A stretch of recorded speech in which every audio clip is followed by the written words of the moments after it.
ലൈംഗിക പീഡന കേസിൽ പോലീസ് അന്വേഷിക്കുന്ന രാഹുൽ മാങ്കൂട്ടം എവിടെയാണ്? രാഹുലിന്റെ അറസ്റ്റ് വൈകിപ്പിക്കുന്നത് മനഃപൂർവ്വമാണോ? രാഷ്ട്രീയ ഗൂഢാലോചന എന്ന് കോൺഗ്രസ് ഉന്നയിക്കും പോലെ തിരഞ്ഞെടുപ്പ് കഴിയും വരെ അറസ്റ്റ് നീട്ടി ചർച്ച സജീവമാക്കാനാണോ നീക്കം? അതോ മുൻകൂർ ജാമ്യ ഹർജി പരിഗണിക്കുന്നതിന് മുമ്പ് അന്വേഷണ സംഘത്തിന് രാഹുലിനെ പിടികൂടാൻ സാധിക്കുമോ? വിശദമായി നോക്കാം. ടോപ് 10 ആദ്യം 10 പ്രധാന തലക്കെട്ടുകൾ.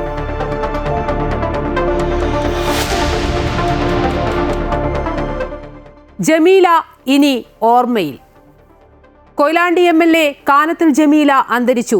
59 വയസ്സായിരുന്നു. അന്ത്യം കോഴിക്കോട്ടെ ആശുപത്രിയിൽ അർബുദ രോഗത്തെ തുടർന്ന് ചികിത്സയിലായിരുന്നു. നിലവിൽ CPM ജില്ലാ കമ്മിറ്റി അംഗം.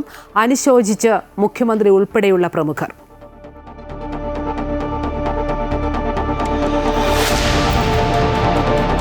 തീരം തൊടുന്ന ആശങ്ക. ഡിറ്റ്വ ചുഴലിക്കാറ്റ് ഇന്ത്യൻ തീരത്തേക്ക്.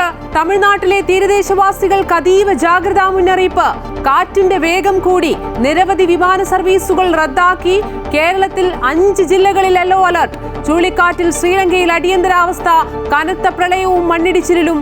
മരണം 123. സഹായഹസ്തവുമായി ഇന്ത്യ. ശ്രീലങ്കയ്ക്ക് 12 ടൺ അവശ്യ സഹായം എത്തിച്ചു.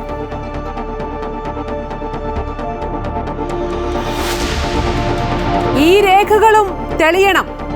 രാഹുൽ മാങ്കൂട്ടത്തിലിന്റെ ജാമ്യാപേക്ഷയിൽ നിർണായക വിവരങ്ങൾ. ഡിജിറ്റൽ തെളിവുകൾ ഉൾപ്പെടെ ഹാജരാക്കിയത് തിരുവനന്തപുരം ജില്ലാ കോടതിയിൽ.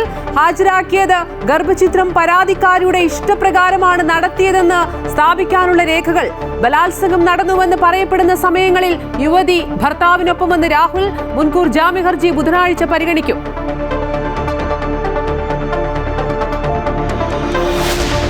കട്ടതിന് കണക്കില്ല. ശബരിമല സ്വർണ്ണക്കൊള്ളയിൽ SIT അന്വേഷണത്തിനെതിരെ കോൺഗ്രസ്. കോടതി ഇടപെട്ടിട്ടും നഷ്ടപ്പെട്ട സ്വർണം എത്രയെന്ന് ഇതുവരെയും തിട്ടപ്പെടുത്തിയിട്ടില്ലെന്ന് സണ്ണി ജോസഫ്. സ്വർണ്ണക്കൊള്ളയിൽ പങ്കില്ലെന്ന് ആവർത്തിച്ച് ജാമ്യാപേക്ഷയുമായി A. പത്മകുമാർ കോടതിയിൽ. അറസ്റ്റിലായ തിരുവാഭരണം കമ്മീഷണർ KS ബൈജുവിനെ ചോദ്യം ചെയ്ത് SIT.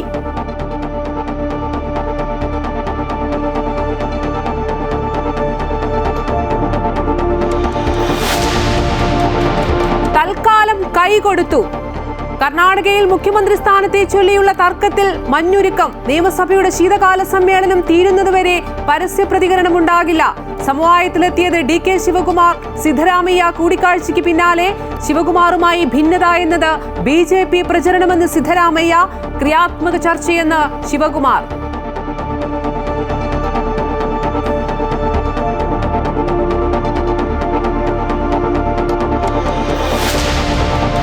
സമരവീര്യത്തിലും തർക്കം.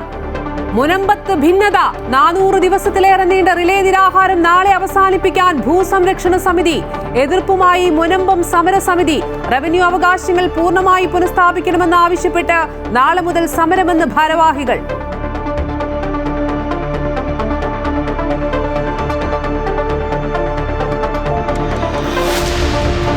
ആകാശത്തെ ആശങ്ക. അതിതീവ്ര സൗരവികിരണത്തിന്റെ പശ്ചാത്തലത്തിൽ ഇന്ത്യൻ വിമാന കമ്പനികൾക്ക് DGCAയുടെ കർശന നിർദ്ദേശം. അടിയന്തര പരിശോധന നടത്തണം. പരിശോധന കഴിയും വരെ വിമാനങ്ങൾ പറത്തരുത്. രാജ്യത്തെ 300ഓളം സർവീസുകളെ ബാധിക്കും. ആഗോളതലത്തിൽ 6000 വിമാനങ്ങളിൽ സോഫ്റ്റ്വെയർ പുതുക്കേണ്ടത് അനിവാര്യം.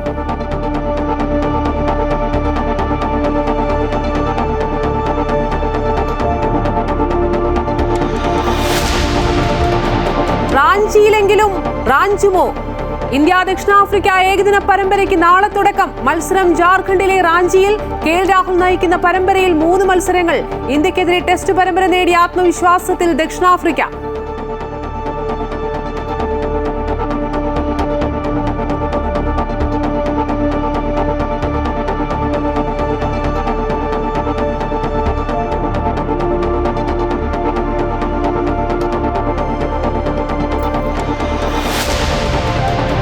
ക്രൂരതയ്ക്ക് തൂക്കുകയർ. ആലപ്പുഴ കൈനകരിയിൽ ഗർഭിണിയെ കൊന്ന് കായലിൽ തള്ളിയ കേസിൽ 2ാം പ്രതി രജനിക്കും വധശിക്ഷ. രജനി 1ാം പ്രതി പ്രബീഷിന്റെ പെൺസുഹൃത്ത്. ശിക്ഷ വിധിച്ചത് ആലപ്പുഴ ജില്ലാ സെഷൻസ് കോടതി. ഒതായി മനാഫ് വധക്കേസിൽ PV അൻവറിന്റെ ബന്ധുവും 1ാം പ്രതിയുമായ മാലങ്ങാടൻ ഷെഫീഖിന് ജീവപര്യന്തം. വിധി മഞ്ചേരി അഡീഷണൽ ജില്ലാ സെഷൻസ് കോടതിയുടേത്.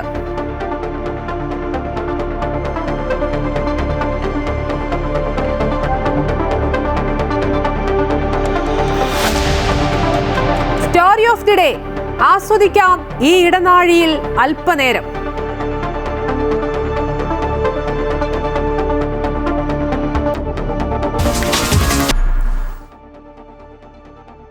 ആദ്യം കൊയിലാണ്ടി MLA കാനത്തിൽ ജമീല അന്തരിച്ചു. ദീർഘനാളായി ക്യാൻസർ ബാധിതയായി ചികിത്സയിലായിരുന്നു. 2021 തെരഞ്ഞെടുപ്പിൽ ഇന്ത്യൻ നാഷണൽ കോൺഗ്രസിലെ N സുബ്രഹ്മണ്യനെ 8472 വോട്ടുകൾക്ക് പരാജയപ്പെടുത്തിയാണ് കാനത്തിൽ ജമീല നിയമസഭയിലേക്ക് എത്തിയത്. മുൻപ് കോഴിക്കോട് ജില്ലാ പഞ്ചായത്ത് പ്രസിഡന്റായിരുന്ന ജമീല ഗ്രാമപഞ്ചായത്തിലും ബ്ലോക്ക് പഞ്ചായത്തിലും മത്സരിച്ച് ജയിച്ചിട്ടുണ്ട്. വിവരങ്ങളുമായി വർഷ ഗിരീഷ് ചേരുന്നു. വർഷ, സൂചിപ്പിച്ച പോലെ തന്നെ തദ്ദേശ സ്ഥാപനങ്ങളിലടക്കം മത്സരിച്ച് വിജയിച്ചാണ് കഴിഞ്ഞ തവണ കാനത്തിൽ ജമീല നിയമസഭയിലേക്ക് എത്തുന്നത്. ഏറെ നാളായി അർബുദബാധത്തെ തുടർന്ന് ചികിത്സയിലായിരുന്നു. അല്പം മുമ്പാണ് മരണം സംഭവിച്ചത്. എന്തൊക്കെയാണ് ലഭിക്കുന്ന വിവരങ്ങൾ? അർബുദത്തെ തുടർന്ന് ചികിത്സയിലിരിക്കെയാണ് കൊയിലാണ്ടി MLA ആയ കാനത്തിൽ ജമീൽ ഇപ്പോൾ നമ്മളെ വിട്ടുപിരിഞ്ഞിരിക്കുന്നത്. അസുഖം കാരണം കഴിഞ്ഞ കുറേ മാസങ്ങളായി വലിയ രീതിയിലുള്ള ശാരീരിക ബുദ്ധിമുട്ടുകളെല്ലാം ഉണ്ടായിരുന്നു. തുടർന്നാണ് കോഴിക്കോട് സ്വകാര്യ ആശുപത്രിയിൽ പ്രവേശിപ്പിച്ചത്. ആഴ്ചകളോളമായി ഈ സ്വകാര്യ ആശുപത്രിയിൽ ചികിത്സയിലായിരുന്നു. തുടർന്ന് ഇന്ന് രാത്രി 9:30 കൂടിയാണ് മരണം സംഭവിച്ചിരിക്കുന്നത്. കാനത്തിൽ ജമീലെ കുറിച്ച് പറയുകയാണെങ്കിൽ നമുക്കറിയാം, മലബാറിലെ ഏറ്റവും വലിയ ഒരു ഇടതുപക്ഷത്തിൻ്റെ പെൺകരുത്ത് തന്നെയായിരുന്നു. മലബാറിലെ സാധാരണമായൊരു കുടുംബത്തിൽ നിന്നും ഉയർന്നു വന്ന മുസ്ലിം വനിതയാണ്. മലബാറിൽ നിന്നുള്ള ആദ്യ MLA, മുസ്ലിം വനിതാ MLA ആണ് കാനത്തിൽ ജമീല. അങ്ങനെ പല പ്രത്യേകതകളും കാനത്തിൽ ജമീലയ്ക്കുണ്ട്. ത്രിതല പഞ്ചായത്ത് സംവിധാനത്തിൽ 3 ഇടങ്ങളിലും സ്ഥാനം വഹിച്ചുകൊണ്ടാണ് പിന്നീട് നിയമസഭയിലേക്ക് എത്തിയത്.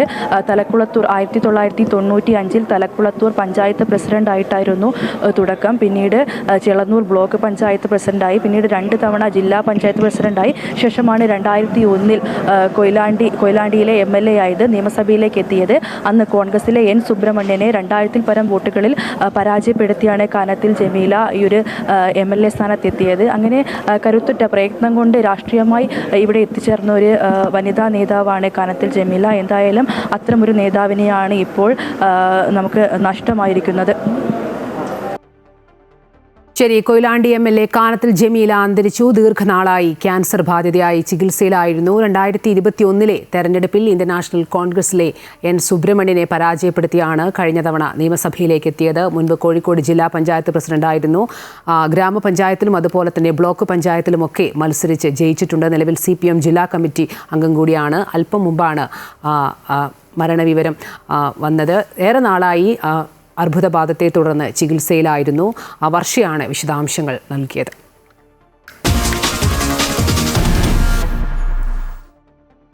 ഡിറ്റ്വ ചുഴലിക്കാറ്റ് ശ്രീലങ്കയിൽ വൻ നാശനഷ്ടം, ജനജീവിതം ദുരിതത്തിൽ. ശ്രീലങ്കയിൽ ഡിറ്റ്വ ചുഴലിക്കാറ്റിനെ തുടർന്നുണ്ടായ വെള്ളപ്പൊക്കത്തിലും മണ്ണിടിച്ചിലിലും മരണം 123 100-ലധികം പേരെ കാണാതായതായും റിപ്പോർട്ടുകളുണ്ട്. രാജ്യത്തെ 20 ജില്ലകളിലെ 2 ലക്ഷത്തോളം പേരെ മഴക്കെടുതി ബാധിച്ചതായാണ് റിപ്പോർട്ടുകൾ. ഓപ്പറേഷൻ സാഗർ ബന്ധുവിന്റെ ഭാഗമായി ഇന്ത്യ ശ്രീലങ്കയ്ക്ക് 12 ടൺ അവശ്യ സഹായവും എത്തിച്ചു. ശ്രീലങ്കയിൽ ആളപായത്തിനൊപ്പം കനത്ത നാശനഷ്ടമാണ് ചുഴലിക്കാറ്റിലുണ്ടായത്.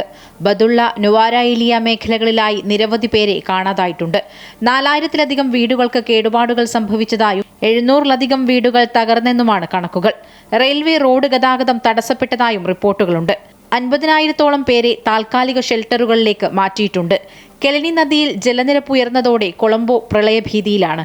നാശനഷ്ടം കനത്തതോടെ ശ്രീലങ്കയിൽ ഡിസംബർ 4 വരെ ആരോഗ്യ അടിയന്തരാവസ്ഥ പ്രഖ്യാപിച്ചു. ഡിസംബർ 16 വരെ സ്കൂളുകൾ അടച്ചിടും.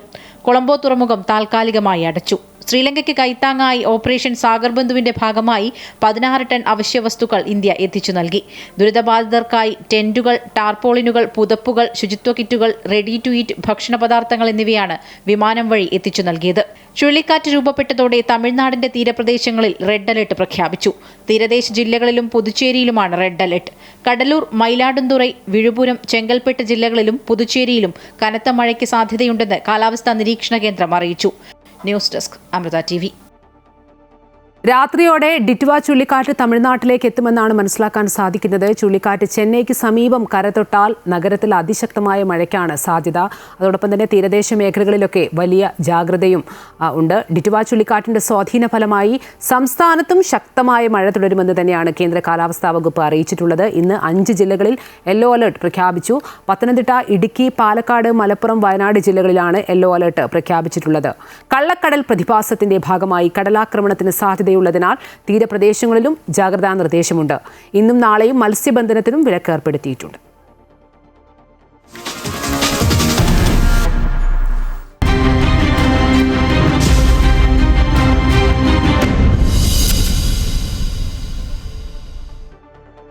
കേസെടുത്ത് 2ാം ദിവസവും രാഹുൽ മാങ്കൂട്ടത്തിൽ ഒളിവിൽ. അറസ്റ്റ് ഒഴിവാക്കാനും മുൻകൂർ ജാമ്യം ലഭിക്കുന്നതിനുമായി തിരക്കിട്ട നീക്കവുമായി രാഹുൽ മാങ്കൂട്ടത്തിൽ MLA തിരുവനന്തപുരത്തെത്തി അഭിഭാഷകന് നേരിട്ട് വക്കാലത്ത് ഒപ്പിട്ട് നൽകി. പീഡനം നടന്നുവെന്ന് പറയുന്ന ദിവസങ്ങളിൽ യുവതി ഭർത്താവിനൊപ്പമായിരുന്നുവെന്ന് തെളിയിക്കുന്ന രേഖകൾ ഉൾപ്പെടെയാണ് കോടതിയിൽ സമർപ്പിച്ചിരിക്കുന്നത്. അതേസമയം രാഹുൽ ഭീഷണിപ്പെടുത്തിയതിനെ തുടർന്ന് അശാസ്ത്രീയ രീതിയിൽ മരുന്ന് കഴിച്ചതിനാൽ ചികിത്സ തേടിയതിന്റെ രേഖകൾ ഉൾപ്പെടെയാണ് യുവതി കൈമാറിയിരിക്കുന്നത്. ആദ്യ വിവാഹബന്ധം 1 മാസത്തിൽ താഴെ മാത്രമായിരുന്നു എന്നതിന്റെ തെളിവും യുവതി നൽകിയിട്ടുണ്ട്. രാഹുലിന്റെ മുൻകൂർ ജാമ്യാപേക്ഷ ബുധനാഴ്ച കോടതി പരിഗണിക്കും. രാഹുൽ മാങ്കൂട്ടത്തിൽ പാലക്കാട് ഉണ്ടാകുമോ, കേരളം വിട്ടിട്ടുണ്ടാകുമോ തുടങ്ങിയ സംശയങ്ങളിൽ അന്വേഷണ സംഘം നീങ്ങുമ്പോഴാണ് തലസ്ഥാനത്ത് വഞ്ചിയൂർ കോടതി പരിസരത്ത് തന്നെ ഉണ്ടായിരുന്നുവെന്ന കണ്ടെത്തൽ വരുന്നത്. കഴിഞ്ഞ ദിവസം രാഹുൽ വഞ്ചിയൂരിലെ ഓഫീസിലെത്തിയാണ് അഭിഭാഷകനെ നേരിട്ട് കണ്ട് വക്കാലത്ത് ഒപ്പിട്ട് നൽകിയത്. യുവതിക്കെതിരായ ശക്തമായ തെളിവുകളും പെൻഡ്രൈവിലാക്കി രാഹുൽ അഭിഭാഷകൻ വഴി കോടതിയിൽ സമർപ്പിച്ചിട്ടുണ്ട്. തിരുവനന്തപുരം ജില്ലാ സെഷൻസ് കോടതി ബുധനാഴ്ചയാണ് മുൻകൂർ ജാമ്യാപേക്ഷ പരിഗണിക്കുന്നത്. ജാമ്യം നിഷേധിക്കുന്ന ഗുരുതരമായ കുറ്റകൃത്യങ്ങളാണ് രാഹുലിനെതിരെ യുവതി വെളിപ്പെടുത്തിയിട്ടുള്ളത്. വിവാഹ വാഗ്ദാനം നൽകി പീഡിപ്പിച്ചു, ഗർഭഛിദ്രം നടത്താൻ പ്രേരിപ്പിക്കുകയും ഭീഷണിപ്പെടുത്തുകയും ചെയ്തു, നഗ്ന ചിത്രങ്ങൾ കാട്ടി വീണ്ടും പീഡിപ്പിച്ചു തുടങ്ങിയ കുറ്റകൃത്യങ്ങൾ യുവതി നിരത്തുമ്പോൾ അതിനെ തടയിടുന്ന തെളിവുകളാണ് രാഹുൽ കോടതിയിൽ സമർപ്പിച്ചിരിക്കുന്നത്. യുവതി ഇങ്ങോട്ട് വന്ന് താനുമായി സൗഹൃദത്തിലാകുകയും ഉഭയസമ്മതപ്രകാരമുള്ള ബന്ധമായിരുന്നുവെന്നും തെളിയിക്കുന്ന വാട്സാപ്പ് ചാറ്റുകളുടെ രേഖകൾ നൽകിയിട്ടുണ്ട്. ഗർഭിണിയായതിന്റെ ഉത്തരവാദിത്തം തനിക്കല്ലെന്നും പീഡിപ്പിച്ചു എന്ന് പറയുന്ന ദിവസങ്ങളിൽ യുവതി ഭർത്താവും ഒന്നിച്ചുണ്ടായിരുന്നുവെന്ന് തെളിയിക്കുന്ന ഫോട്ടോകൾ ഉൾപ്പെടെ രാഹുൽ നൽകിയിട്ടുണ്ട്. യുവതി ഗർഭഛിദ്രത്തിന് ഗുളിക സ്വന്തം ഇഷ്ടപ്രകാരം കഴിച്ചുവെന്നതിന്റെ രേഖകളും നൽകിയിട്ടുണ്ട്. എന്നാൽ യുവതിയാകട്ടെ 2024 ഓഗസ്റ്റിലാണ് തന്റെ വിവാഹം നടന്നതെന്നും 1 മാസം കഴിയുന്നതിന് മുമ്പ് തന്നെ വേർപിരിഞ്ഞുവെന്നും തുടർന്ന് 5 മാസങ്ങൾക്ക് ശേഷമാണ് രാഹുലുമായി ബന്ധം സ്ഥാപിക്കുന്നതെന്നും തെളിവുൾപ്പെടെ നൽകിയിട്ടുണ്ട്. ഗർഭഛിദ്രം നടത്തിയതുപോലും അശാസ്ത്രീയമാണെന്നും സുഹൃത്തു വഴി രാഹുൽ നിർബന്ധിച്ചു നൽകിയ ഗുളിക കഴിച്ച ശേഷം അമിതമായ രക്തസ്രാവമുണ്ടായി എന്നും തുടർന്ന് മെഡിക്കൽ പരിശോധനയ്ക്ക് വിധേയമായി എന്നും യുവതി മൊഴി നൽകിയിട്ടുണ്ട്. യുവതിയെ പരിശോധിച്ച ഡോക്ടറുടെയും ഇക്കാര്യം യുവതി ആദ്യമേ പങ്കുവച്ചിരുന്ന ഏറ്റവും അടുത്ത ചില സുഹൃത്തുക്കളുടെയും സാക്ഷിമൊഴി അന്വേഷണ സംഘം രേഖപ്പെടുത്തും. ബുധനാഴ്ച ഹർജി പരിഗണിക്കുന്നതുവരെ അറസ്റ്റ് വൈകിപ്പിക്കാനുള്ള തന്ത്രമാണ് രാഹുൽ മാങ്കൂട്ടത്തിൽ നടത്തുന്നത്. അമൃത ന്യൂസ്, തിരുവനന്തപുരം. പോലീസ് കേസെടുത്തതിന് പിന്നാലെ രാഹുൽ ഒളിവിൽ പോവുകയായിരുന്നു എന്നായിരുന്നു വിവരം. ഇതിനിടെയാണ് രാഹുൽ തിരുവനന്തപുരത്ത് എത്തിയതും. തിരുവനന്തപുരത്ത് എത്തിയ ശേഷം പിന്നീട് രാഹുൽ എങ്ങോട്ട് പോയെന്ന കാര്യത്തിൽ അടക്കം ഒരു വിവരവുമില്ല. രാഹുൽ എവിടെയാണ് എന്നുള്ളതാണ് ഏറ്റവും പ്രധാനപ്പെട്ട ചോദ്യം. രാഹുലിനെ ആരാണ് സംരക്ഷിക്കുന്നത്? എത്ര നാൾ ഒളിവിൽ തുടരും? എന്തായാലും ജാമ്യാപേക്ഷയിൽ പരാതി നൽകിയ യുവതിക്കെതിരെ കൂടുതൽ തെളിവുകൾ ഹാജരാക്കിയിട്ടുണ്ട്. യുവതിയുടെ രഹസ്യമൊഴിയും ഏറെ നിർണായകമാണ്. എന്തായാലും നിയമവ്യവസ്ഥയിൽ ആർക്കാണ് നീതി ലഭിക്കുക എന്നുള്ളത് തന്നെയാണ് ഏവരും ഉറ്റുനോക്കുന്നത്. രാഹുൽ വിഷയം ശബരിമല സ്വർണ്ണക്കൊള്ള മറക്കാനുള്ള CPM കെണിയെന്ന് ആവർത്തിക്കുകയാണ് കോൺഗ്രസ്. നിയമത്തിന്റെ വഴിക്ക് പോകുമെന്നും MLA സ്ഥാനത്തിൽ തീരുമാനമെടുക്കേണ്ടത് രാഹുലാണെന്നുമാണ് കോൺഗ്രസ് നേതാക്കളുടെ പ്രതികരണം. ശബരിമല സ്വർണ്ണക്കൊള്ള ശ്രദ്ധ തിരിക്കാനുള്ള CPM കോൺഗ്രസ് തന്ത്രമാണ് രാഹുൽ മാങ്കൂട്ടത്തിലിന്റെ കേസെന്ന് BJPയും. രാഹുലും BJP അധ്യക്ഷനും തമ്മിൽ ബന്ധമുണ്ടോ എന്നറിയില്ലെന്നായിരുന്നു മന്ത്രി V ശിവൻകുട്ടിയുടെ പ്രതികരണം. രാഹുലിന്റെ വിഷയത്തിൽ പാർട്ടി നിലപാട് വ്യക്തമാക്കിയതാണെന്ന് KPCC അധ്യക്ഷൻ സണ്ണി ജോസഫ്. MLA സ്ഥാനത്തിൽ തീരുമാനമെടുക്കേണ്ടത് രാഹുലാണെന്നും KPCC അധ്യക്ഷൻ സണ്ണി ജോസഫ് പ്രതികരിച്ചു. പാർട്ടി നിലപാട് വ്യക്തമാക്കിയിട്ടുണ്ട്. അതിൽ വ്യത്യസ്തമായിട്ട് പാർട്ടിക്കാർക്ക് നിലപാടില്ല. MLA സ്ഥാനം തീരുമാനിക്കേണ്ട അദ്ദേഹം തന്നെയാണ്. കോൺഗ്രസിനെ തകർക്കാൻ CPM BJP ബാന്ധവം നിലനിൽക്കുന്നുണ്ട്. നിയമത്തിന്റെ വഴിക്ക് പോകട്ടെ എന്ന് രമേശ് ചെന്നിത്തല കോഴിക്കോട് പറഞ്ഞു. കോൺഗ്രസിനെ UDF-നെ തകർക്കാൻ പണ്ട് മുതൽ തന്നെ BJP CPM അന്തർധാര വളരെ സജീവമാണ്. രാഹുൽ ചെയ്തത് മഹാതെറ്റാണ് എന്നതിൽ തർക്കമില്ലെന്നും തെറ്റുപറ്റിയെങ്കിലും രാഷ്ട്രീയ ജീവിതം അവസാനിപ്പിക്കേണ്ട എന്നാണ് പറഞ്ഞതെന്നും K. സുധാകരൻ MPയും കൂട്ടിച്ചേർത്തു.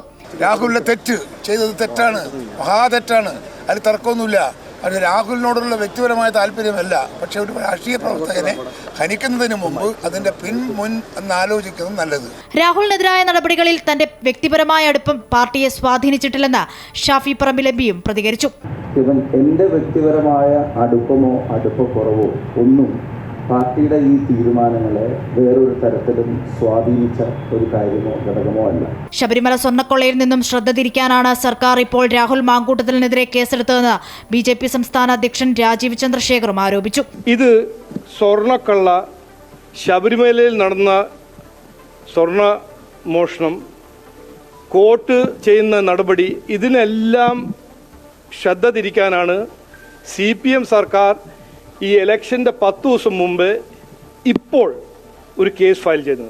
അതേസമയം രാഹുലും BJP അധ്യക്ഷനും തമ്മിൽ ബന്ധമുണ്ടോ എന്നറിയില്ലെന്നും ഒരു വ്യക്തിയെക്കുറിച്ച് നന്നായി അറിയുന്നവർക്കേ ഇങ്ങനെ പറയാൻ കഴിയൂവെന്നും മന്ത്രി V ശിവൻകുട്ടിയും കോഴിക്കോട് പറഞ്ഞു. മാന്യതയുണ്ടെങ്കിൽ MLA സ്ഥാനവും രാജിവെച്ച് കേരളത്തിന്റെ രാഷ്ട്രീയത്തെ സംബന്ധിച്ചിടത്തോളം ഉള്ള ഒരു അന്തസ്സ് ഉയർത്തിപ്പിടിക്കുന്നതിന് വേണ്ടി മറ്റുള്ളവരെ അനുവദിക്കണമെന്നുള്ളതാണ് പറയാറുള്ളത്. വിവിധ ബ്യൂറോകൾക്കൊപ്പം ന്യൂസ് ഡെസ്ക് അമൃത ന്യൂസ്. എന്തായാലും സ്വർണ്ണക്കൊള്ളയിൽ പ്രതിരോധത്തിലായ സർക്കാർ രാഹുലിനെതിരെ ഉയർന്നു വന്ന പരാതി സ്വാഭാവികമായും രാഷ്ട്രീയായുധമാക്കുകയാണ്. BJPയും ശക്തമായ പ്രതിഷേധത്തിലാണ്. എതിർ രാഷ്ട്രീയ പാർട്ടികൾ പ്രതിഷേധിക്കുന്നതുകൊണ്ട് പരാതി തന്നെ രാഷ്ട്രീയ ഗൂഢാലോചനയാണെന്ന വാദം ശരിയാണോ എന്നുള്ളതാണ് ഏറ്റവും പ്രധാനപ്പെട്ട കാര്യം. അതായത് ബലാത്സംഗ കേസ് പ്രതിയായ രാഹുൽ മാങ്കൂട്ടത്തിലിനെ പിന്തുണച്ച് കോൺഗ്രസ് മുഖപത്രം വീക്ഷണം എഡിറ്റോറിയൽ. പാപം ചെയ്യാത്തവർ കല്ലെറിയട്ടെ എന്ന തലക്കെട്ടോടെയാണ് മുഖപത്രം. CPMന്റെ രാഷ്ട്രീയ ഗൂഢാലോചനയുടെ ഇരയാണ് രാഹുൽ മാങ്കൂട്ടത്തിൽ എന്നാണ് മുഖപത്രമായ വീക്ഷണം പറയുന്നത്. രാഹുൽ മാങ്കൂട്ടത്തിലിനെ ന്യായീകരിച്ചാണ് മുഖപ്രസംഗത്തിൽ ലേഖനമുള്ളത്. രാഹുലിനെ കോൺഗ്രസ് നേതാക്കൾ പരസ്യമായി തള്ളിപ്പറയുമ്പോഴും മുഖപത്രം പൂർണ്ണ പിന്തുണയാണ് നൽകുന്നത്. പാലക്കാട് ഉപതെരഞ്ഞെടുപ്പിൽ LDFനെയും BJPയെയും ചരിത്ര ഭൂരിപക്ഷത്തിൽ തോൽപ്പിച്ചതായിരുന്നു രാഹുൽ ചെയ്ത കുറ്റമെന്നും കോൺഗ്രസ് പത്രം വാദിക്കുന്നു. രാഹുലിന്റെ തലമുറയിൽപ്പെട്ട ഒരുപറ്റം ചെറുപ്പക്കാർ കോൺഗ്രസിൽ വളർന്നുവരുന്നത് CPMന് ഭീതി പടർത്തിയിരിക്കുകയാണ്. രാഷ്ട്രീയ സർഗാത്മകതയും പ്രതിജ്ഞാശേഷിയുമുള്ള ചെറുപ്പക്കാർ വളർന്നു വന്നാൽ അത് CPMനെ ഗോത്രഹത്യയിലേക്ക് എടുത്തെറിയുമെന്ന് CPM തിരിച്ചറിഞ്ഞിട്ടുണ്ട്. അപവാദങ്ങളിൽ പതറാതെയും വ്യക്തിഹത്യകളിൽ തളരാതെയും ജാഗ്രതയോടെ മുന്നോട്ട് പോകണമെന്നും പറഞ്ഞുകൊണ്ടാണ് മുഖപ്രസംഗം അവസാനിക്കുന്നത്. അതേസമയം പത്രത്തിന് അതിൻ്റെതായ സ്വാതന്ത്ര്യമുണ്ടെന്ന് കോൺഗ്രസ് നേതാവ് K മുരളീധരൻ പറഞ്ഞു. പക്ഷേ പാർട്ടി നയത്തിന് വിരുദ്ധമായി ഒന്നും ചെയ്യാൻ പാടില്ലെന്നും അങ്ങനെ ഉണ്ടായെങ്കിൽ തിരുത്തുമെന്നും അദ്ദേഹം വ്യക്തമാക്കി. പാപം ചെയ്യാത്തവർ കല്ലെറിയട്ടെ എന്ന് പറഞ്ഞത് CPMനെ കുറിച്ചാണെന്നും മുരളീധരൻ പറഞ്ഞു. പത്രത്തിന് അതിൻ്റെതായിട്ടുള്ള സ്വാതന്ത്ര്യം പാർട്ടി എപ്പോഴും നൽകിയിട്ടുണ്ട്. പത്രത്തിന്റെ മേലെ പാർട്ടി നിയന്ത്രണങ്ങൾ ഏർപ്പെടുത്തിയിട്ടില്ല. എന്നാൽ പാർട്ടിയുടെ നയങ്ങൾക്ക് വിരുദ്ധമായിട്ട് എഴുതാനും പാടില്ല. അങ്ങനെ എഴുതിയാൽ തിരുത്തേണ്ട സ്ഥലത്ത് പാർട്ടി തിരുത്തും. ഇവിടെ പാവം ചെയ്യാത്തവർ കല്ലെറിയട്ടെ എന്ന് പറഞ്ഞത് CPMനെയും LDFനെയും ഉദ്ദേശിച്ചാണ്. ലൈംഗിക പീഡന ആരോപണത്തിൽ കോൺഗ്രസ് നേരത്തെ തന്നെ രാഹുലിനെ സസ്പെൻഡ് ചെയ്തിരുന്നു. VD സതീശനും K മുരളീധരനും അടക്കമുള്ള നേതാക്കൾ രാഹുലിനെതിരെ ശക്തമായ നിലപാടുകൾ സ്വീകരിച്ചു വരുന്നതിനിടെയാണ് രാഹുൽ മാങ്കൂട്ടത്തിലിന് സംരക്ഷണ കവചമൊരുക്കിക്കൊണ്ടുള്ള പാർട്ടി മുഖപത്രത്തിലെ മുഖപ്രസംഗം. അമൃത ന്യൂസ്, തിരുവനന്തപുരം. രാഹുൽ വിഷയത്തിൽ കോൺഗ്രസ് മുഖപത്രം വീക്ഷണത്തെ തള്ളി പ്രതിപക്ഷ നേതാവ് VD സതീശൻ. രാഹുൽ മാങ്കൂട്ടത്തിലിനെ പിന്തുണച്ചുള്ള മുഖപ്രസംഗത്തെക്കുറിച്ച് അത് എഴുതിയവരോട് ചോദിക്കണമെന്ന് VD സതീശൻ പറഞ്ഞു. രാഹുൽ മാങ്കൂട്ടത്തിനെതിരായ പാർട്ടി നടപടി കൂട്ടായ തീരുമാനമാണ്. KPCC അധ്യക്ഷൻ പാർട്ടി നിലപാട് വ്യക്തമാക്കിയിട്ടുണ്ട്. രാഹുൽ വിഷയം വീണ്ടും CPM ഉന്നയിക്കുന്നത് ശബരിമല സ്വർണ്ണക്കൊള്ളയിൽ നിന്ന് ശ്രദ്ധ തിരിക്കാനാണെന്നും VD സതീശൻ വ്യക്തമാക്കി. പറയാനില്ല ഈ വിഷയത്തിൽ. കാരണം ഈ വിഷയം വീണ്ടും ഉയർത്തിക്കൊണ്ടുവന്നു. ഈ വിഷയം ഉണ്ടായിരുന്നല്ലോ, ഈ വിഷയം വീണ്ടും ഉയർത്തിക്കൊണ്ടുവന്ന് ശബരിമലയിലെ കൊള്ള ഒഴിവാക്കാൻ വേണ്ടിയിട്ടുള്ള തന്ത്രം ആര് സ്വീകരിച്ചാലും ആ കിണിയിൽ ഞങ്ങൾ വീഴില്ല. പിന്നെ ഞാൻ നേരത്തെ കുറെ കാര്യങ്ങൾ പറഞ്ഞല്ലോ, അതിനൊന്നും ചെറുവിരലനക്കാതെ അവരെയൊക്കെ പ്രൊട്ടക്ട് ചെയ്തുകൊണ്ട് നടക്കുന്ന CPMകാർക്ക് ഇത് ചോദിക്കാനുള്ള ഒരു ധാർമ്മികതയില്ല. ശബരിമല സ്വർണ്ണക്കൊള്ളയിൽ പൂർണ്ണ ഉത്തരവാദിത്തം A പത്മകുമാറിന് തന്നെയെന്ന് ആവർത്തിച്ച് ദേവസ്വം ബോർഡ് അംഗങ്ങളുടെ മൊഴി. പാളികൾ കൊടുത്തുവിടാൻ തീരുമാനമെടുത്തതും ഇടപെടൽ നടത്തിയതും പത്മകുമാർ മാത്രമെന്നും അംഗങ്ങൾ മൊഴി നൽകി. അതിനിടെ ഉണ്ണികൃഷ്ണൻ പോറ്റിയുടെയും പത്മകുമാറിന്റെയും സാമ്പത്തിക ഇടപാടുകൾ കേന്ദ്രീകരിച്ചുള്ള അന്വേഷണത്തിൽ നിർണായക വിവരങ്ങൾ ലഭിച്ചതായി സൂചന. ശബരിമല സ്വർണ്ണക്കൊള്ളയിൽ 2019 കാലത്തെ ദേവസ്വം ബോർഡ് അംഗങ്ങളുടെ മൊഴിയിലാണ് പ്രസിഡന്റായ A പത്മകുമാർ കൂടുതൽ കുരുക്കിലാകുന്നത്. ഉണ്ണികൃഷ്ണൻ പോറ്റിയുടെ കൈവശം സ്വർണ്ണപ്പാളി കൊടുത്തുവിടാൻ തീരുമാനമെടുത്തതും ആദ്യ അവസാനം വരെ ഇടപെടൽ നടത്തിയതും പത്മകുമാർ മാത്രമാണ്. ഇതുമായി ബന്ധപ്പെട്ട ബോർഡിലെ മറ്റുള്ളവർക്ക് യാതൊന്നും അറിയില്ല എന്നാണ് അംഗങ്ങളായിരുന്ന ശങ്കർദാസും കെ രാഘവനും ആവർത്തിച്ച് മൊഴി നൽകിയിരിക്കുന്നത്. അതേസമയം പത്മകുമാർ ആകട്ടെ ഉദ്യോഗസ്ഥ തലത്തിലെടുത്ത തീരുമാനം നടപ്പാക്കുക മാത്രമാണ് താൻ ചെയ്തതെന്നും ഉണ്ണികൃഷ്ണൻ പോറ്റിയും എൻ വാസുവുമാണ് ഇതിനു പിന്നിലുള്ളതെന്നുമാണ് ആവർത്തിക്കുന്നത്. താൻ പ്രസിഡന്റ് ആകുന്നതിന് മുമ്പ് തന്നെ ഉണ്ണികൃഷ്ണൻ പോറ്റിക്ക് ശബരിമലയുമായും ഏറ്റവും അടുത്ത ബന്ധമാണുണ്ടായിരുന്നതെന്ന കാര്യം ചൂണ്ടിക്കാട്ടിയാണ് പ്രതിരോധിക്കുന്നത്. അതിനിടെ അന്വേഷണ സംഘമാകട്ടെ പത്മകുമാറിന്റെയും ഉണ്ണികൃഷ്ണൻ പോറ്റിയുടെയും സാമ്പത്തിക ഇടപാടുകൾ കേന്ദ്രീകരിച്ചുള്ള അന്വേഷണം ശക്തമാക്കുന്നു. ബാങ്ക് രേഖകളും ഇടപാടുകളും പരിശോധിച്ചു. ചില നിർണായക രേഖകൾ കണ്ടെത്തിയതായും സൂചനയുണ്ട്. അമൃത ന്യൂസ്, തിരുവനന്തപുരം. ശബരിമല സ്വർണ്ണക്കൊള്ളയിൽ അറസ്റ്റിലായ മുൻ ദേവസ്വം ബോർഡ് പ്രസിഡന്റും CPI നേതാവുമായ എ പത്മകുമാർ കോടതിയിൽ ജാമ്യാപേക്ഷ സമർപ്പിച്ചു. സ്വർണ്ണക്കൊള്ളയിൽ പങ്കില്ല എന്ന് കാട്ടിയാണ് കൊല്ലം വിജിലൻസ് കോടതിയിൽ ജാമ്യാപേക്ഷ സമർപ്പിച്ചത്. കേസിൽ അറസ്റ്റിലായ മുൻ തിരുവാഭരണം കമ്മീഷണർ KS ബൈജുവിനെ ഇന്ന് പ്രത്യേക അന്വേഷണ സംഘം ചോദ്യം ചെയ്തു. സ്വർണ്ണക്കൊള്ളയിൽ തനിക്ക് പങ്കില്ല എന്നും ദേവസ്വം പ്രസിഡന്റ് എന്ന നിലയിൽ ബോർഡിന്റെ തീരുമാനം നടപ്പിലാക്കിയെന്നുമാണ് ജാമ്യഹർജിയിൽ എ പത്മകുമാർ പറയുന്നത്. താൻ വരുന്നതിന് മുൻപ് തന്നെ ഉണ്ണികൃഷ്ണൻ പോറ്റി ശബരിമലയിൽ ഉണ്ടായിരുന്നുവെന്നും സൂചിപ്പിക്കുന്നുണ്ട്. പത്മകുമാറിന്റെ ജാമ്യാപേക്ഷ ചൊവ്വാഴ്ച വിജിലൻസ് കോടതി പരിഗണിക്കും. കേസിൽ ഏറ്റവും അവസാനം അറസ്റ്റിലായ ആളാണ് മുൻ MLAയും CPM നേതാവ് കൂടിയായ എ പത്മകുമാർ. പ്രതിയെ 2 ദിവസം SIT വീണ്ടും കസ്റ്റഡിയിൽ വാങ്ങി ചോദ്യം ചെയ്തിരുന്നു. തന്ത്രി കുടുംബത്തെ ചൂണ്ടിയുള്ള ആസൂത്രിതമായ മൊഴിയാണ് പത്മകുമാർ SITക്ക് നൽകിയത്. അതേസമയം ഇരു കേസുകളിലും അറസ്റ്റിലായ മുൻ തിരുവാഭരണം കമ്മീഷണർ KS ബൈജുവിനെ കോടതി വീണ്ടും റിമാൻഡ് ചെയ്തു. SITയുടെ കസ്റ്റഡി അപേക്ഷ പരിഗണിച്ച് 1 ദിവസത്തെ ചോദ്യം ചെയ്യലിന് ശേഷമാണ് ഡിസംബർ 11 വരെ റിമാൻഡ് ചെയ്തത്. ബൈജുവിന്റെ ജാമ്യാപേക്ഷ വിജിലൻസ് കോടതി നേരത്തെ തള്ളിയിരുന്നു. ഒരു ഉദ്യോഗസ്ഥൻ എന്ന നിലയിൽ KS ബൈജുവിന്റെ പ്രവർത്തനം ദുരൂഹമാണ് എന്നതാണ് കോടതിയുടെ നിരീക്ഷണം. സ്വർണ്ണക്കവർച്ചയിലെ മറ്റൊരു പ്രതിയായ മുൻ ദേവസ്വം കമ്മീഷണർ N വാസുവിന്റെ ജാമ്യാപേക്ഷയിലും ചൊവ്വാഴ്ചയാണ് കോടതി വിധി പറയുക. അമൃത ന്യൂസ്, കൊല്ലം. ശബരിമല സ്വർണ്ണക്കവർച്ച കേസിൽ പ്രതികരണവുമായി KPCC അധ്യക്ഷൻ സണ്ണി ജോസഫ്. ഇതുവരെ മറ്റു പ്രതികളെ അറസ്റ്റ് ചെയ്തിട്ടില്ല. നഷ്ടപ്പെട്ട സ്വർണം എത്രയെന്ന് ഇതുവരെയും പോലീസ് തിട്ടപ്പെടുത്തിയിട്ടില്ലെന്നും സണ്ണി ജോസഫ്. കോടതി ഇടപെടലിൽ SIT അന്വേഷണം നടന്നിട്ടും ഇക്കാര്യങ്ങൾ കണ്ടെത്താൻ കഴിഞ്ഞിട്ടില്ല. പിടിക്കപ്പെട്ടവരും ജയിലിൽ കഴിയുന്നവരുമായ CPI നേതാക്കളെ പാർട്ടിയും സർക്കാരും സംരക്ഷിക്കുന്നുവെന്നും സണ്ണി ജോസഫ് ആരോപിച്ചു. ആ സ്വർണ്ണമോഷണ കേസിലെ മുഴുവൻ പ്രതികളെയും ഇതുവരെ പോലീസ് കണ്ടെത്തിയിട്ടില്ല, അറസ്റ്റ് ചെയ്തിട്ടില്ല. നഷ്ടപ്പെട്ട സ്വർണം എത്രയെന്ന് ഇതുവരെ തിട്ടപ്പെടുത്തിയിട്ടില്ല. കോടതിയുടെ ഇടപെടലുണ്ടായിട്ട് പ്രത്യേക അന്വേഷണ സംഘത്തെ നിയോഗിച്ചിട്ട് പോലും നഷ്ടപ്പെട്ട സ്വർണം കണ്ടെത്താനോ പ്രമുഖരായിട്ടുള്ള പ്രതികളിലേക്ക് ഇനിയും എത്താനോ കഴിഞ്ഞിട്ടില്ല. പിടിക്കപ്പെട്ട പ്രതികളിൽ CPMന്റെ ഉന്നത നേതാക്കന്മാരുണ്ട്. ജയിലിൽ കഴിയുന്ന CPM നേതാക്കന്മാരെ ഇപ്പോഴും പാർട്ടിയും ഗവൺമെന്റും സംരക്ഷിച്ചുകൊണ്ടിരിക്കുകയാണ്. എന്നാൽ ശബരിമലയിൽ സർക്കാരിനും CPMനും ഒന്നും മറയ്ക്കാനില്ലെന്ന് CPM സംസ്ഥാന സെക്രട്ടറി MV ഗോവിന്ദൻ. തെറ്റ് ചെയ്തവരുണ്ടെങ്കിൽ പാർട്ടി നടപടിയെടുക്കും. പത്മകുമാറിനെതിരെ ആവശ്യമെങ്കിൽ നടപടിയെടുക്കുമെന്നും MV ഗോവിന്ദൻ. മൂന്നാം ഇടത് സർക്കാരിന്റെ കേളികൊട്ടാവും തദ്ദേശ ഭരണ തെരഞ്ഞെടുപ്പ് ഫലമെന്നും CPM സെക്രട്ടറി പറഞ്ഞു. മലപ്പുറം പ്രസ് ക്ലബിന്റെ മീറ്റ് ദി ലീഡർ പരിപാടിയിൽ സംസാരിക്കുകയായിരുന്നു MV ഗോവിന്ദൻ. ഞങ്ങൾക്കൊന്നും മറക്കേണ്ട ഒരു കാര്യമില്ല. ഞാൻ അധികം പറഞ്ഞില്ലേ, ശബരിമല കേസ് വന്ന 1ാമത്തെ ദിവസം പ്രതികരിക്കാളാണ് ഞാൻ. അന്ന് ഞാൻ പറഞ്ഞിട്ടുണ്ട്, ശബരിമലയിൽ അതിന്റെ ഭാഗമായിട്ട് ശബരിമല ശാസ്താവിന് അല്ലെങ്കിൽ ശബരിമല അയ്യപ്പന് ഒരു തരി സ്വർണം നഷ്ടപ്പെടാൻ പാടില്ല. അന്നും ഇന്നും ഞങ്ങളുടെ നിലപാടാണ്. ശബരിമലയിൽ മൃതദേഹങ്ങൾ സ്ട്രെച്ചറിൽ ചുമന്നിറക്കരുതെന്ന് ഹൈക്കോടതി. ശബരിമലയിൽ വെച്ച് മരണപ്പെടുന്ന മൃതദേഹങ്ങൾ ആംബുലൻസിൽ താഴേക്ക് കൊണ്ടുപോകണമെന്ന് ഹൈക്കോടതിയുടെ നിർദ്ദേശം. മൃതദേഹങ്ങൾ തുറന്ന സ്ട്രക്ചറിൽ താഴേക്കിറക്കുന്നത് മല കയറി വരുന്നവർക്ക് മാനസിക സംഘർഷമുണ്ടാക്കുന്നുവെന്ന് കോടതി നിരീക്ഷിച്ചു. ഉടൻ ആംബുലൻസ് സൗകര്യം ഏർപ്പെടുത്താനും ഹൈക്കോടതിയുടെ നിർദ്ദേശം.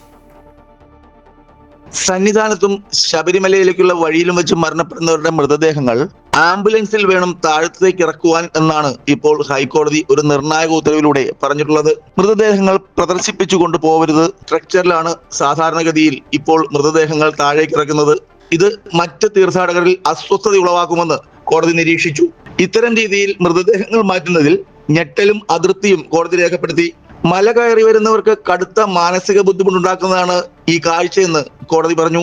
പരിഷ്കൃതമായ സമൂഹത്തിൽ പരിഷ്കൃതമായ രീതിയിൽ തന്നെ കാര്യങ്ങൾ മുന്നോട്ട് പോകണമെന്നാണ് കോടതി ഓർമ്മിപ്പിക്കുന്നത്. ശബരിമലയിൽ എത്തുന്ന തീർത്ഥാടകരുടെ സുരക്ഷയും ചികിത്സയും ഉറപ്പുവരുത്തുവാനും ഹൈക്കോടതി പ്രത്യേകം ശ്രദ്ധിക്കുന്നുണ്ട്. അമൃത ന്യൂസ്, കൊച്ചി. ഒരു പ്രധാനപ്പെട്ട നിർദ്ദേശം ഹൈക്കോടതിയുടെ ഭാഗത്തു നിന്നുണ്ടാകുമ്പോൾ ശബരിമലയിൽ ഇത്തവണ ഇതുവരെ 8 പേരാണ് മരിച്ചത്. കാസർഗോഡ് ചിറ്റാരിക്കാലിൽ ശബരിമല തീർത്ഥാടകർ സഞ്ചരിച്ച ബസ് വൻകുഴിയിലേക്ക് മറിഞ്ഞ് ഒരു മരണം, 40ഓളം പേർക്ക് പരിക്കേറ്റു. മൈസൂർ KR നഗറിലെ ഹരീഷാണ് മരിച്ചത്. കർണാടകയിൽ നിന്നുള്ള തീർത്ഥാടകർ സഞ്ചരിച്ച ബസ് കാറ്റാൻകവലയിൽ എത്തിയപ്പോൾ അപകടത്തിൽപ്പെടുകയായിരുന്നു. പോലീസും ഫയർഫോഴ്സും എത്തി രക്ഷാപ്രവർത്തനം നടത്തി പരിക്കേറ്റ തീർത്ഥാടകരെ ആശുപത്രികളിലേക്ക് മാറ്റി. അപകടത്തിൽപ്പെട്ട 5 പേർക്ക് ഗുരുതരമായി പരിക്കേറ്റിട്ടുണ്ട്.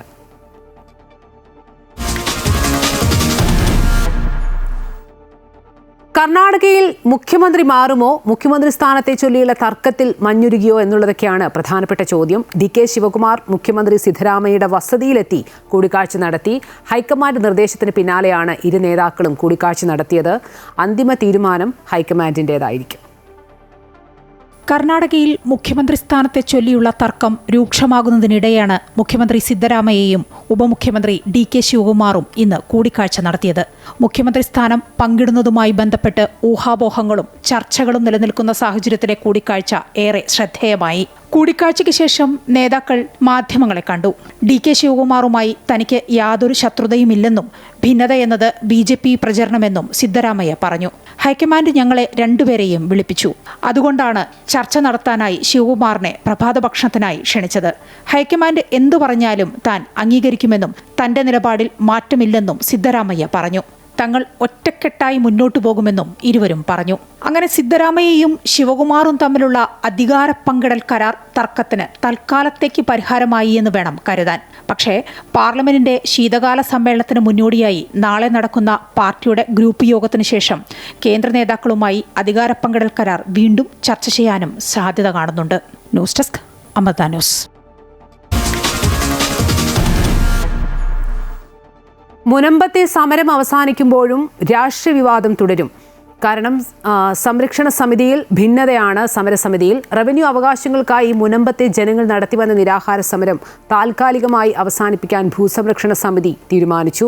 കേസിൽ അന്തിമ വിധി വരുന്നതുവരെ ഭൂനികുതി അടയ്ക്കാൻ ഹൈക്കോടതി ഉത്തരവ് പുറപ്പെടുവിച്ചതിന്റെ അടിസ്ഥാനത്തിലാണ് ഭൂസംരക്ഷണ സമിതി സമരം അവസാനിപ്പിക്കാൻ തീരുമാനിച്ചത്. അതേസമയം സമരം അവസാനിപ്പിക്കാനുള്ള നീക്കത്തിനെതിരെ ഒരു വിഭാഗം രംഗത്തെത്തി. ഏതാനും ചിലരുടെ താൽപ്പര്യമാണ് സമരം അവസാനിപ്പിക്കാനുള്ള നീക്കത്തിന് പിന്നിലെന്നാണ് ആരോപണം. കേസിൽ അന്തിമ വിധി വരും വരെ കരമടക്കാമെന്ന ഹൈക്കോടതി വിധിക്ക് പിന്നാലെ നടത്തിയ ചർച്ചയിലാണ് സമരം അവസാനിപ്പിക്കാൻ തീരുമാനം. മന്ത്രി P രാജീവുമായി ഭൂസംരക്ഷണ സമിതി പ്രവർത്തകർ ചർച്ച നടത്തിയിരുന്നു. മുനമ്പത്തെ കുടുംബങ്ങൾക്ക് കരമടക്കുകയും പോക്കുവരവ് ചെയ്യുന്നതിനുമായി കുഴുപ്പള്ളി വില്ലേജ് ഓഫീസിൽ ഹെൽപ്പ് ഡെസ്ക് ആരംഭിക്കുമെന്നും മന്ത്രി ഉറപ്പു നൽകിയിട്ടുണ്ട്.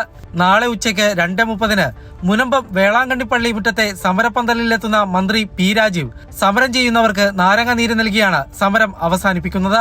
അതേസമയം സമരം അവസാനിപ്പിക്കാനുള്ള നീക്കത്തിനെതിരെ എതിർപ്പുമായി ഒരു വിഭാഗം രംഗത്തെത്തി. സമരം അവസാനിപ്പിക്കാനുള്ള തീരുമാനം 5 പേർ ചേർന്ന് എടുത്തതാണ്. കരമടക്കുക മാത്രമല്ല, റവന്യൂ അവകാശങ്ങൾ പൂർണ്ണമായും പുനഃസ്ഥാപിക്കണം. മുനമ്പം സമരസമിതി എന്ന പേരിൽ നാളെ മുതൽ എതിർചേരിയിലുള്ളവർ സമരം ആരംഭിക്കും. മുനമ്പം പള്ളിക്ക് പുറത്താണ് സമരസമിതി സമരം നടത്തുക.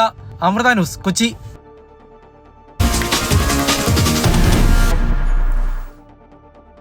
സൗരവികിരണം കാരണം A320 ശ്രേണിയിൽപ്പെട്ട വിമാനങ്ങളുടെ ഫ്ലൈറ്റ് കൺട്രോൾ ഡേറ്റയ്ക്ക് തകരാർ സംഭവിക്കാമെന്ന് എയർബസിന്റെ സുരക്ഷാ മുന്നറിയിപ്പ്. A320 മോഡൽ വിഭാഗത്തിൽപ്പെട്ട വിമാനങ്ങളിൽ സോഫ്റ്റ്വെയറോ ഹാർഡ്വെയറോ ഉടൻ അപ്ഗ്രേഡ് ചെയ്യണമെന്ന് എയർബസ് അടിയന്തര നിർദ്ദേശം നൽകി.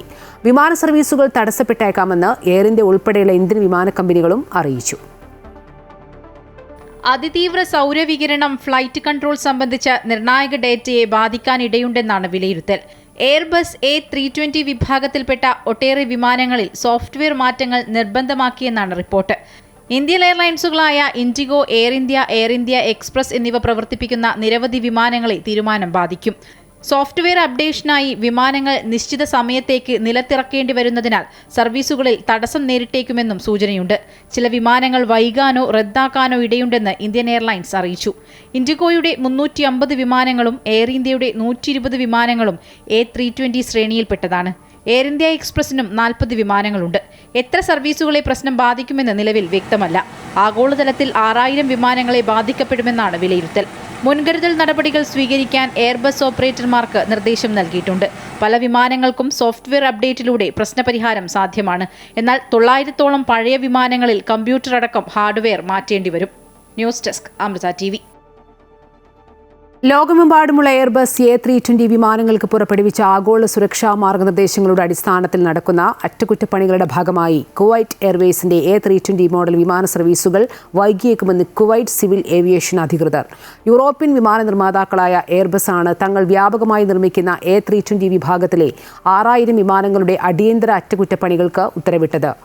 സോളാർ ഫ്ലെയറുകൾ വിമാനത്തിന്റെ നിയന്ത്രണ സംവിധാനങ്ങളുടെ നിർണായക ഡാറ്റയെ ബാധിച്ചേക്കാമെന്ന് ഈയിടെ കണ്ടെത്തിയിരുന്നു. ഇതേ തുടർന്നാണ് ഈ മോഡൽ വിമാനങ്ങൾക്ക് അടിയന്തരമായി അറ്റകുറ്റപ്പണികൾ നടത്താൻ കമ്പനി തീരുമാനിച്ചത്.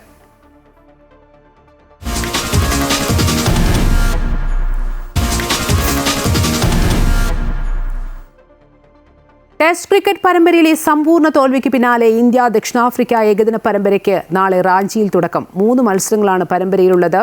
പരിക്കേറ്റ ശുഭ്മാൻ ഗില്ലിന്റെ അഭാവത്തിൽ KL രാഹുലാണ് ക്യാപ്റ്റൻ. മുതിർന്ന താരങ്ങളായ രോഹിത് ശർമ്മയും വിരാട് കോഹ്ലിയും ടീമിന്റെ ഭാഗമാണ്. ഗില്ലിന് പകരം ഓപ്പണിംഗിൽ രോഹിത്തിന്റെ പങ്കാളിയായി യശസ്വി ജയ്സ്വാൾ കളിക്കും. ഋതുരാജ് ഗെയ്ക്വാദും രംഗത്തുണ്ട്. ടെമ്പ ബൗമിയാണ് ദക്ഷിണാഫ്രിക്കൻ ക്യാപ്റ്റൻ.